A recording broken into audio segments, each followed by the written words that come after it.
Hello friends, ಯಾರೆಲ್ಲ agri farmers ಸ್ಟೂಡೆಂಟ್ಸ್ನ channel ನೋಡ್ತಿದ್ದೀರಾ, ನಿಮಗೆಲ್ಲ KCET practical exam, agri practical exam 2025 ಯಾರೆಲ್ಲ ಬರೆಯೋಕ್ಕೆ ಹೋಗ್ತಿದ್ದೀರಾ, ನಿಮಗೆ ಆಲ್ ದಿ ಬೆಸ್ಟ್ ಹೇಳ್ತಾ, ಇವಾಗ ಪ್ರಾಕ್ಟಿಕಲಲ್ಲಿ ಯಾವ ರೀತಿ ಕ್ವಶನ್ಸ್ ಇರುತ್ತೆ ಅದ್ರ ಪ್ಯಾಟ್ರನ್ ಏನಂತ ಒಂದು ಬ್ರೀಫ್ ಎಕ್ಸ್ಪ್ಲೇನ್ ಮಾಡೋಕ್ಕೆ ಹೋಗ್ತಿದ್ದೀನಿ.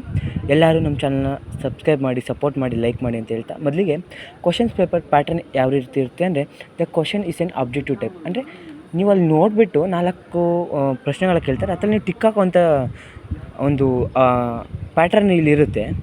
The question is an objective type, the answer in the both Kannada English. ಏನು ಕೃಷಿ ಎಕ್ಸಾಮಲ್ಲಿ ಕನ್ನಡದಲ್ಲೂ ಉತ್ತರ ಇರುತ್ತೆ, ಇಂಗ್ಲೀಷಲ್ಲೂ ಉತ್ತರ ಇರುತ್ತೆ. ನಿಮಗೆ ಒಂದು OMR ಶೀಟ್ನ ರೂಮಲ್ಲಿ ಕುಣಿಸಿ ಫಿಲ್ ಮಾಡಿಸ್ತಾರೆ.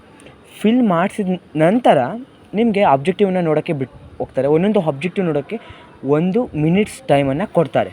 ಆ 1 ಮಿನಿಟ್ಸ್ ಟೈಮಲ್ಲೇ ನೀವು ಆಬ್ಜೆಕ್ಟಿವ್ನ ನೋಡಿಕೊಂಡು ನಿಮ್ಮ OMR ಶೀಟಲ್ಲಿ ಫಿಲ್ ಮಾಡಿ ಕರೆಕ್ಟಾಗಿ ನೀವು KCET ಹೆಂಗೆ ಮಾಡಿರ್ತೀರ, ಫಿಲ್ ಮಾಡಿರ್ತೀರ, ಹಂಗೆ ಅದೇ ರೀತಿ ಮಾಡಬೇಕಾಗಿ ಬರುತ್ತೆ ಇಲ್ಲೂ. ಓಕೆನಾ? ದ ಟೋಟಲ್ ಕ್ವಶನ್ 50 ಕ್ವಶನ್ಸ್ ಇರುತ್ತೆ. ಒಟ್ಟು 50 ಕ್ವಶನ್ ಇರುತ್ತೆ.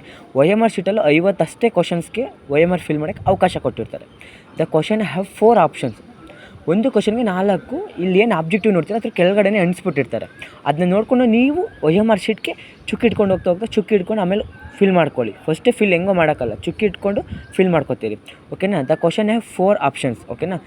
ಟೋಟಲ್ ಇದ್ರೋ ಒಂದು ಅಗ್ರಿಕಲ್ಚರ್ ಪ್ರಾಕ್ಟಿಕಲ್ ಎಕ್ಸಾಮ್ ಬಂದು 200 ಮಾರ್ಕ್ಸ್ಗಿರುತ್ತೆ. 54 5 4 20 ಅಂದರೆ 54 200 ಮಾರ್ಕ್ಸ್ ತೊಗೋತೀರ. ತೊಗೊಳ್ಳೋದು ತುಂಬ ಈಸಿ ಇರುತ್ತೆ. ಮತ್ತು OMR ಶೀಟ್ನ ನೀವು ಭಯಪಟ್ಟು ಇದ್ಯಾವುದೋ ಹೊಸ ಎಕ್ಸಾಮು, KCET 4 ಬರೆದಿದ್ವಿ ಆ ರೀತಿ ಏನೂ ಅಂದ್ಕೋಬೇಡಿ. ಬೈ ಚಾನ್ಸ್ ಏನಾದರೂ OMRನ ಫಿಲ್ ಮಾಡುವಾಗ ತಪ್ಪಾದರೆ ನೀವು ಅದನ್ನೇ ಕೊಡೋಕ್ಕೆ ಹೋಗ್ಬಿಡಿ. ಯಾಕಂದರೆ ಇದೆಲ್ಲ ನಿಮಗೆಲ್ಲ ಗೊತ್ತು. ಅದೇ ರೀತಿ ಇದೆಲ್ಲ ಲೈಕ್ ಮಿಷಿನಿಂದ ವ್ಯಾಲಿಡ್ ಆಗುತ್ತೆ OMR ಶೀಟ್ ಅಲ್ವಾ. ನೀವು ಏನಾದರೂ ತಪ್ಪಾದರೆ ಬೈ ಚಾನ್ಸು ಅಲ್ಲಿ ನಿಮ್ಗೆ ಯಾರು ಹೇಳ್ಕೊಡ್ತಿರ್ತಾರೆ ಅವ್ರಿಗೆ ಹೇಳ್ಬಿಟ್ಟು ಹೊಸ OMR ಶೀಟ್ ಕೊಡುವಂಥ ಒಂದು ಅವಕಾಶ ಇರುತ್ತೆ. ಬಟ್ ಅವಕಾಶಕ್ಕೆ ಒಂದೊಂದು ಕೃಷಿ ವಿಶ್ವವಿದ್ಯಾನಿಲಯಗಳಲ್ಲಿ ಫೈನ್ ಹಾಕ್ಸ್ಕೊಂಡು ಕೊಡೋಂಥ ಒಂದು ರೂಲ್ಸ್ ಇದೆ. ಬಟ್ ನೀವು ಹುಷಾರಾಗಿರಿ. ಒಂದೊಂದು OMR ಶೀಟ್ಗೆ 200-250 ರೂಪಾಯಿ ಕೊಟ್ಬಿಟ್ಟು ನೀವು ಹೊಸ್ದಾಗಿ ಇನ್ನೊಂದು ತಗೋತೀನಿ ಅಂದರೆ ತಪ್ಪಾದಾಗ ಇಸ್ಕೊಳ್ಳೋ ಅವಕಾಶ ಇರುತ್ತೆ. ಬಟ್ ಅವ್ರು ಹೇಳುವಾಗ ಕರೆಕ್ಟಾಗಿ ಕ್ಲಾಸ್ ರೂಮಲ್ಲೇ ಕೂತ್ಕೊಂಡು ಕರೆಕ್ಟಾಗಿ ಹೋಗಿ ನೀವು ಯೂಸ್ ಮಾಡ್ಕೊಳ್ಳಿ. ಓಕೆನಾ? ಆಮೇಲೆ ಇನ್ನೊಂದು ಏನು ಹೇಳ್ತೀನಿ ಅಂದರೆ ಫ್ರೆಂಡ್ಸ್, ನೀವು ಸ್ವಲ್ಪ ಬಿಡ್ದೇನೆ ಎಕ್ಸಾಮ್ ಇನ್ನೊಂದು ಅರ್ಧ ಗಂಟೆ, ಒಂದು ಗಂಟೆಯಿಂದನೇ ಹೋಗಿ ಇದ್ಬಿಡಿ. ಯಾಕಂದರೆ ಅಲ್ಲಿ ಏನಾದರೂ ಚೆಕಿಂಗ್ ಇರುತ್ತೆ. ಮತ್ತು ಆದಷ್ಟು ಅದು ನೀವು KCETಗೆ ಯಾವ ಥರ ಕಾಸ್ಟ್ಯೂಮ್ ಹಾಕಿದರೆ ಅದೇ ಥರ ಹಾಕೊಂಡೋಗಿ. ಮತ್ತು ನಾನು ಹಿಂದಿನ ವೀಡಿಯೋ ನಾನು ಹೇಳಿದ ರೀತಿಯೇ ID ಕಾರ್ಡ್ ಪ್ರೂಫ್ಗೆ ನಿಮ್ಮದು DL, ಇಲ್ಲಾಂದರೆ ನಿಮ್ಮದು ಪ್ಯಾನ್ ಕಾರ್ಡು, ಇಲ್ಲಾಂದರೆ ನಿಮ್ಮದು ಆಧಾರ್ ಕಾರ್ಡ್ ಏನಾದರೂ ತಗೊಂಡೋಗಿ. ಬಟ್ ಹಾಲ್ ಟಿಕೆಟ್ ಕಲರ್ ಜೆರಾಕ್ಸಲ್ಲಿ ತಗೊಂಡೋಗಿ. ಓಕೆನಾ? ಮತ್ತು ನಿಮ್ಮ KCET ಏನು ಗೊತ್ತಾ, ಸೈನ್ ಮಾಡಿರ್ತಾರೆ ಗೊತ್ತಾ 4 ಎಕ್ಸಾಮ್ಗೆ ಟೀಚರ್ಸ್ಗಳು KCETಲಿ, ಅದನ್ನೇ ತಗೊಂಡೋಗ್ಬೇಕು ಪ್ರೂಫ್ಗೆ. ಯಾಕಂದರೆ ನೀವು ಆ 4 ಎಕ್ಸಾಮ್ ಬರೆದಿದ್ರೆ ಮಾತ್ರ ಈ ಒಂದು ಅಗ್ರಿಕಲ್ಚರ್ ಪ್ರಾಕ್ಟಿಕಲ್ಗೆ ಎಲಿಜಿಬಲ್ ಇರ್ತೀರಾ. ಓಕೆನಾ?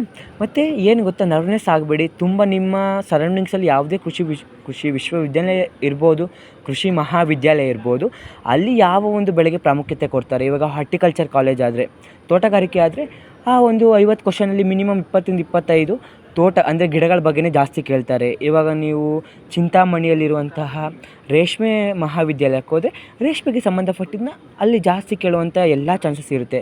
ಮತ್ತು ಕೃಷಿ ಮಹಾವಿದ್ಯಾಲಯ ನಾರ್ಮಲ್ VC ಫಾರ್ಮ್ ಆಗಿರ್ಬೋದು, ಇಲ್ಲಾಂದರೆ ಹಾಸನ ಕಾರೆಕೆರೆ ಆಗಿರ್ಬೋದು, ಇನ್ನಿತರ ಯಾವುದೇ ಕೃಷಿ ಮಹಾವಿದ್ಯಾಲಯಗಳಲ್ಲಿ ನಿಮಗೆ ಸಂಬಂಧಪಟ್ಟಿದ್ದು ಅಂದರೆ ಅಲ್ಲಿ ಯಾವ ನಿಮ್ಮ ಬೆಳೆಗಳಿಗೆ ಸಂಬಂಧಪಟ್ಟಿದ್ದು ಕೇಳೋದಿರುತ್ತೆ.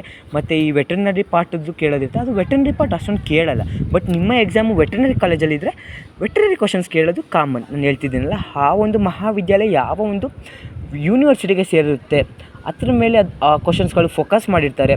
ಬಟ್ ಎಕ್ಸಾಮ್ ತುಂಬ ಈಸಿ ಇರುತ್ತೆ. ನರ್ವನೆಸ್ ಆಗಬೇಡಿ, ನೀವು ಬರೀತೀರಾ. ಮತ್ತು ಈ ವಿಡಿಯೋನ ನಿಮ್ಮ ಫ್ರೆಂಡ್ಸ್ಗಳಿಗೂ ತಲುಪಿಸಿ ಅಂತ ಹೇಳ್ತಾ, ಯಾರೆಲ್ಲ ಬರ್ತಿದ್ದಾರೆ ನಿಮಗೆಲ್ಲ ಮತ್ತೊಮ್ಮೆ all the best friends. Bye. Thank you friends.